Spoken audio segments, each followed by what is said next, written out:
Welcome back to the Coloring Book channel. Today I'm continuing the fall theme with a drawing of Charlie Brown, Linus and Snoopy out at the pumpkin patch, probably waiting for the great pumpkin. This is a delightful picture that's available out on the web.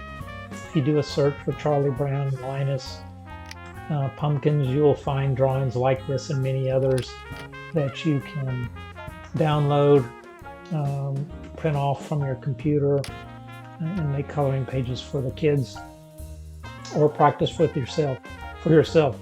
Maybe you'd find even simpler ones for the kids to enjoy while you color this one, which is quite a nice drawing, has plenty of detail for you to make it interesting. And even the fence, just going over it lightly and then coming back and touching it up later will really make it come alive.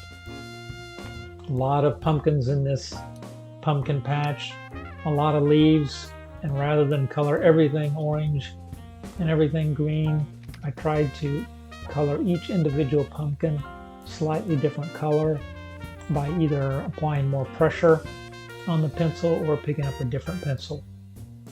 So I tried quite a few different ones, picked up a brown to color out the stems of the pumpkins, and I will use some brown in other ways later on.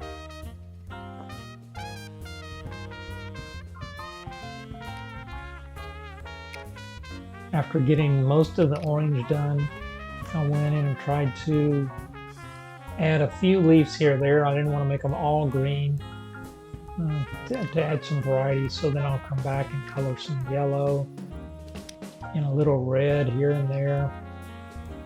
And again, I'm doing all of this fairly lightly for two reasons. One, if I don't like the color, I can always come back and color it over with another shade and come up with a nice mix that way.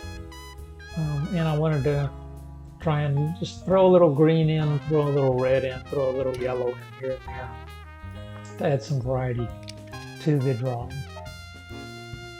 So that's what you can do as well. After finishing this up, I looked at the ground and said, let's make it a nice light color to keep the picture bright instead of brown. Then I thought, well, I'll go back and add some yellow-brown in to add some contrast to it. Then I decided to beef up Charlie Brown a little bit. He was looking a little pale, so I added a little brown to him, a little yellow-brown, and then Sinus a little darker brown. I think maybe a cinnamon I used. Just touched it up here and there. I used cinnamon on a few of the leaves to make them brown. I think I used a sepia to darken this fence. I really like the way the lines on the fence turned out after I added that. I was liking this brown, so I went and added some to the ground. And then I added that to a number of the pumpkins as well. But then I think I picked up more of an orange brown and filled in another of several of the other pumpkins. And at this point, I'd like to do a shout out to one of my new subscribers who really enjoys the drawings. Huck Daniel in the great state of Indiana provided some good feedback, so keep those comments coming. As we'll wrap up the picture, we took the blue sky and just colored that all in a shade just to give it a finishing touch. So there you go.